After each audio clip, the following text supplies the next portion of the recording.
ಇವತ್ತಿನ ವಿಶೇಷ ಅವರೆಕಾಳಿನ ಸಾಗು. ಈ ಸೀಸನ್ನಲ್ಲಿ ಅವರೆಕಾಳನ್ನ ಉಪಯೋಗಿಸಿ ಉಪ್ಪಿಟ್ಟು ಮಾಡ್ತೀರಾ, ಸಾರು ಮಾಡ್ತೀರಾ, ರೊಟ್ಟಿ ಮಾಡ್ತೀರಾ. ಅದನ್ನು ಮಿಸ್ ಮಾಡ್ದೇ ಈ ಅವರೆಕಾಳು ಸಾಗನ್ನು ಸಹ ಮಾಡಿ ಎಕ್ಸಲೆಂಟ್ ಆಗಿರುತ್ತೆ. ಅದು ಪೂರಿ, ರೊಟ್ಟಿ, ಚಪಾತಿಗಂತೂ ಹೇಳೋದೇ ಬೇಡ. A1 combination. ಇದನ್ನ ರುಚಿಯಾಗಿ ಹದವಾಗಿ ಮಾಡೋದು ಹೇಗೆ ಅಂತ ನೋಡೋಣ. ನಾನು ಆಶಾ, ನಿಮಗೆಲ್ಲರಿಗೂ ಅಡುಗೆ ಸಾಧನಕ್ಕೆ ಸ್ವಾಗತ. ಇಲ್ಲಿ 1 ಕಪ್ಪಿನಷ್ಟು ಅವರೆಕಾಳನ್ನು ಒಂದು ಪಾತ್ರೆಗೆ ಹಾಕ್ಕೊಳ್ತಾ ಇದ್ದೀನಿ. ಇದ್ರ ಜೊತೆಗೆ ಒಂದು ದೊಡ್ಡ ಆಲೂಗೆಡ್ಡೆನ ಸಿಪ್ಪೆ ತೆಗೆದುಬಿಟ್ಟು ಅದನ್ನು ಸ್ವಲ್ಪ ದಪ್ಪ ದಪ್ಪವಾಗಿ ಕಟ್ ಮಾಡಿಕೊಂಡು ಸೇರಿಸ್ಕೊಳ್ತಾ ಇದ್ದೀನಿ. ಅವರೆಕಾಳು, ಆಲೂಗೆಡ್ಡೆ ಎರಡನ್ನೂ ಸಾಗುಗೆ ಹಾಕಿದ್ರೆ ತುಂಬಾ ರುಚಿಯಾಗಿರುತ್ತೆ. ಆಲೂಗೆಡ್ಡೆ ಇಲ್ಲಾಂದರೆ ಬರೀ ಅವರೆಕಾಳನ್ನ ಸೇರಿಸ್ಬೋದು, ಇಲ್ಲ ಬದನೆಕಾಯಿನ ಸೇರಿಸ್ಬೋದು, ಇಲ್ಲ ಆಲೂಗೆಡ್ಡೆ ಜೊತೆಗೆ ಬದನೆಕಾಯಿನೂ ಸಹ ಸೇರಿಸ್ಬೋದು. ಈ ರೀತಿ ಕಾಂಬಿನೇಷನಲ್ಲಿ ನೀವು ಅಡ್ಜಸ್ಟ್ ಮಾಡ್ಕೋಬೋದು. ಇವಾಗ ಈ ಅವರೆಕಾಳು, ಆಲೂಗೆಡ್ಡೆ ಮುಳುಗೋಷ್ಟು ನೀರನ್ನ ಹಾಕಿ ಅದಕ್ಕೆ 2 ಹಸಿ ಮೆಣಸಿನ್ಕಾಯಿನ ಸೇರಿಸಿ ಬೇಯಿಸ್ತಾ ಇದ್ದೀನಿ. ಏನಕ್ಕೆ ಅಂದರೆ ಹಸಿ ಮೆಣಸಿನ್ಕಾಯಿ ಖಾರ ಸ್ವಲ್ಪ ಅವರೆಕಾಳಿಗೆ ಇಳ್ಕೊಳ್ಳಿ ಅಂತ. ಆಮೇಲೆ ನಾವು ಖಾರನ ಹಾಕ್ತೀವಿ. ಜೊತೆಗೆ ಇಲ್ಲಿ ಒಂದು 1/4 ಇಂಚಿನಷ್ಟು ಹಸಿ ಅರಿಶಿನ ತುರಿದು ಸೇರಿಸ್ತಾ ಇದ್ದೀನಿ. ಸೀಸನಲ್ಲಿ ಹಸಿ ಅರಿಶಿನ ಸಿಗ್ತಾ ಇದೆ, ಹಾಗಾಗಿ ಇಲ್ಲಾಂದರೆ ಅರಿಶಿನ ಪುಡಿನ ಸೇರಿಸ್ಬೋದು. ಜೊತೆಗೆ ಇಲ್ಲಿ ರುಚಿಗೆ ತಕ್ಕಷ್ಟು ಕಲ್ಲುಪ್ಪನ್ನು ಸೇರಿಸ್ತಾ ಇದ್ದೀನಿ. ಯಾಕೆ ಅಂದರೆ ಬೇಯಿಸಬೇಕಾದ್ರೆ ಕಲ್ಲುಪ್ಪನ್ನು ಹಾಕಿದರೆ ಅವರೆಕಾಳು ಉಪ್ಪನ್ನು ಹಿಡಿದು ಸಾಗು ತುಂಬಾ ರುಚಿಯಾಗಿ ಬರುತ್ತೆ. ಇದು ಬೇಯ್ಕೊಳ್ಳಿ. ಬೆಂದಾದಮೇಲೆ ಮುಚ್ಚಳ ತೆಗೆದ್ರೆ ನೋಡಿದ್ರೆ ಆಲೂಗೆಡ್ಡೆ ಸಹ ಚೆನ್ನಾಗಿ ಬೆಂದಿದೆ. ಹಾಗೆಯೇ ಅವರೆಕಾಳು ಹೇಗೆ ಬೆಂದಿರಬೇಕು ಅಂದರೆ ತೀರಾ ಸಾಫ್ಟಾಗಿ ಮ್ಯಾಶ್ ಆಗಬಾರ್ದು, ಆದರೆ ಮುಟ್ಟಿದರೆ ಈ ರೀತಿ ಬೆಣ್ಣೆ ಥರ ಸಾಫ್ಟಾಗಿರಬೇಕು. ಈ ರೀತಿ ಬೆಂದರೆ ಮಾತ್ರ ಸಾಗು ತುಂಬಾ ರುಚಿಯಾಗಿ ಬರುತ್ತೆ. ಜಾಸ್ತಿ ಬೇಯಿಸ್ಬಿಟ್ಟು ಅವರೆಕಾಳು ತುಂಬ ಮ್ಯಾಶ್ ಆಗೋಗ್ಬಿಟ್ರೆ ಸಾಗು ಅಷ್ಟು ರುಚಿಯಾಗಿ ಬರೋದಿಲ್ಲ. ಅವರೆಕಾಳು ಚೆನ್ನಾಗಿ ಬೆಂದಿರಬೇಕು, ಬೆಣ್ಣೆ ಥರ ಅದೇ ಶೇಪಲ್ಲಿರಬೇಕು. ಇದನ್ನು ನೋಡ್ಕೊಳ್ಳಿ.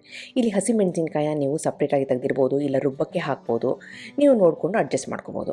ಈಗ ಇದು ರೆಡಿಯಾಗಿದೆ, ಸೈಡಿಗೆ ಇಟ್ಬಿಟ್ಟು ಇದಕ್ಕೆ ಒಂದು ಮಸಾಲೆ ರುಬ್ಕೋಬೇಕಾಗುತ್ತೆ. ಮಸಾಲೆಗೆ ಇಲ್ಲಿ ನಾನು ಒಂದು 3 ಟೇಬಲ್ ಸ್ಪೂನಷ್ಟು ಕಾಯಿ, 3 ಟೇಬಲ್ ಸ್ಪೂನಷ್ಟು ಹುರುಗಡ್ಲೆ ತೊಗೊಂಡಿದ್ದೀನಿ. ಎರಡೂ ಸಮ ಪ್ರಮಾಣವಾಗಿ ತಗೊಳ್ಳಿ. ಯಾಕೆ ಅಂತಂದರೆ ಈ ಸಾಗುಗೆ ಬಾಡಿ ಬೇಕು, ಒಂದು ಗ್ರೇವಿ ಬೇಕು. ಹಾಗಾಗಿ ಎರಡನ್ನ ಹಾಕಿದ ಮೇಲೆ ಇದಕ್ಕೆ ಒಂದು ಅರ್ಧ ಇಂಚಿನಷ್ಟು ಶುಂಠಿ, 2 ಬೆಳ್ಳುಳ್ಳಿ, ಹಾಗೆಯೇ ಸ್ವಲ್ಪ ಅರಿಶಿನ, ಹಸಿ ಅರಿಶಿನ ಸೇರಿಸ್ತೀನಿ. ಖಾರಕ್ಕೆ ತಕ್ಕಂತೆ ಹಸಿಮೆಣಸಿನ್ಕಾಯಿನ ಸೇರಿಸ್ತಾ ಇದ್ದೀನಿ. ಹಸಿಮೆಣಸಿನ್ಕಾಯಿ ಇದನ್ನಾದರೂ ಹಾಕ್ಬೋದು, ಇಲ್ಲ ಬೇಯಿಸಿರೋ ಅಂಥ ಹಸಿಮೆಣಸಿನ್ಕಾಯಿ ಅದನ್ನು ಸಹ ಹಾಕ್ಬೋದು.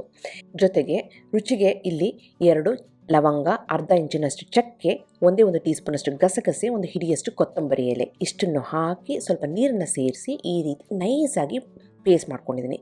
ಇವಾಗ ಸಾಗು ಮಸಾಲೆ ರೆಡಿಯಾಗಿದೆ. ಇದನ್ನ ಸೈಡಿಗೆ ಇಟ್ಬಿಟ್ಟು ನೆಕ್ಸ್ಟು ಒಗ್ಗರಣೆ ಸೈಡಿಗೆ ಹೋಗೋಣ. ಇವತ್ತು ಈ ಸಾಗುನ ನಾನು ಅಗ್ಯಾರೋ ಅವರ ಟ್ರೈಪ್ಲೈ ರಿಜೆನ್ಸಿ ಸ್ಟೀಲ್ ಕಡಾಯಿನಲ್ಲಿ ಮಾಡ್ತಾಯಿದ್ದೀನಿ. ಇವತ್ತು ನಾನು ಏನು ಮಾಡಿದ್ದೀನಿ ಅಂದರೆ ಅವರೆಕಾಳನ್ನ ಬೇಯಿಸ್ಬಿಟ್ಟು ಒಗ್ಗರಣೆ ಹಾಕ್ಕೊಂಡಿದ್ದೀನಿ. ನೀವು ಡೈರೆಕ್ಟಾಗಿ ಕುಕ್ಕರಲ್ಲೂ ಸಹ ಮಾಡ್ಬೋದು. ಒಗ್ಗರಣೆ ಹಾಕ್ಬಿಟ್ಟು ಅವರೆಕಾಳನ್ನು ಸೇರಿಸ್ಬೋದು.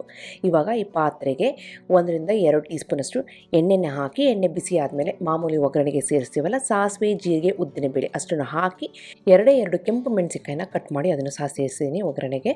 ಹಾಗೆಯೇ ಸ್ವಲ್ಪ ಕರಿಬೇವಿನ ಎಣ್ಣೆ ಹಾಕಿ ಬಾಡಿಸ್ಕೊಂಡು ಇವಾಗ ಇದಕ್ಕೆ ನಾನಿಲ್ಲಿ ಈರುಳ್ಳಿನ ಸೇರಿಸ್ತಾ ಇದ್ದೀನಿ. ಇವತ್ತು ನಾನು ಸಣ್ಣ ಈರುಳ್ಳಿನ ಸೇರಿಸ್ತಾ ಇದ್ದೀನಿ, ರುಚಿ ಚೆನ್ನಾಗಿ ಬರುತ್ತೆ ಅಂತ.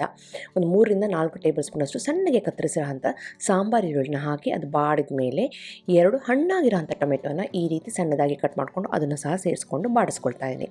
ಈಗ ಈರುಳ್ಳಿ, ಟೊಮೆಟೊ ಎಲ್ಲ ಚೆನ್ನಾಗಿ ಬಾಡಿದೆ ಅಂದಾಗ ನಾವು ಮೊದಲೇ ರುಬ್ಬಿಟ್ಕೊಂಡ್ವಲ್ಲ ಸಾಗು ಮಸಾಲೆ, ತೆಂಗಿನಕಾಯಿ, ಹುರುಗಡ್ಲೆ, ಹಾಗೆ ಮತ್ತು ಕೆಲವು ಪದಾರ್ಥಗಳನ್ನ ಹಾಕಿ ರುಬ್ಬಿದ್ವಲ್ಲ ಅದನ್ನು ಹಾಕಿ ಲೈಟಾಗಿ ಬಾಡಿಸ್ಕೊಳ್ತಾ ಇದ್ದೀನಿ. ಇನ್ನೂ ಇದಕ್ಕೆ ನಾನು ನೀರನ್ನ ಸೇರಿಸಿಲ್ಲ. ಒಂದು ಸಾರಿ ಈ ಮಸಾಲೆ ಹಸಿ ವಾಸನೆ ಸ್ವಲ್ಪ ಹೋಗಿದೆ ಅಂದಾಗ ಮಿಕ್ಸಿ ಜಾರಿಗೆ ಸ್ವಲ್ಪ ನೀರನ್ನ ಸೇರಿಸಿ ಉಳಿದಿರೋ ಅಂಥ ಮಸಾಲೆನೂ ಸಹ ಈ ಬಾಣಲಿಗೆ ಹಾಕ್ಕೊಂಡು ಚೆನ್ನಾಗಿ ಮಿಕ್ಸ್ ಮಾಡ್ತಾಯಿದ್ದೀನಿ. ಗ್ರೇವಿ ತಿಕ್ನೆಸ್ ಬೇಕು ಅಂದರೆ ಹುರುಗಡ್ಲೆ, ತೆಂಗಿನಕಾಯಿನ ಹಾಕಲೇಬೇಕಾಗುತ್ತೆ. ಇದೆಲ್ಲ ಹಾಕಿದ ಮೇಲೆ ಬೇಯಿಸ್ಕೊಂಡಂಥ ಅವರೆಕಾಳು, ಆಲೂಗೆಡ್ಡೆನ ನೀರು ಸಮೇತ ನಾನಿಲ್ಲಿ ಸೇರಿಸ್ತಾ ಇದ್ದೀನಿ.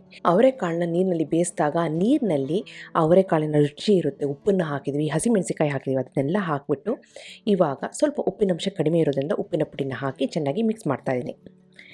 ಈಗ ಏನು ಮಾಡಬೇಕು, ಫ್ಲೇಮ್ನ ಲೋ ಟು ಮೀಡಿಯಮಲ್ಲಿ ಇಟ್ಕೊಂಡು ಇದನ್ನು ಚೆನ್ನಾಗಿ ಕುದಿಸ್ಬೇಕಾಗುತ್ತೆ. ಒಂದು ಸಾರಿ ಇದು ಒಂದು 3 ರಿಂದ 4 ನಿಮಿಷ ಚೆನ್ನಾಗಿ ಕುದಿತಿದೆ ಅಂದಾಗ ಮೇಲೆ ಕೊತ್ತಂಬರಿ ಎಲೆನ ಹಾಕಿ ರೆಡಿ ಮಾಡಿದರೆ ರುಚಿಯಾದಂತಹ ಅವರೆಕಾಳಿನ ಸಾಗು, ಸೀಸನ್ ಸ್ಪೆಷಲ್ ಸಾಗು ರೆಡಿಯಾಗಿದೆ.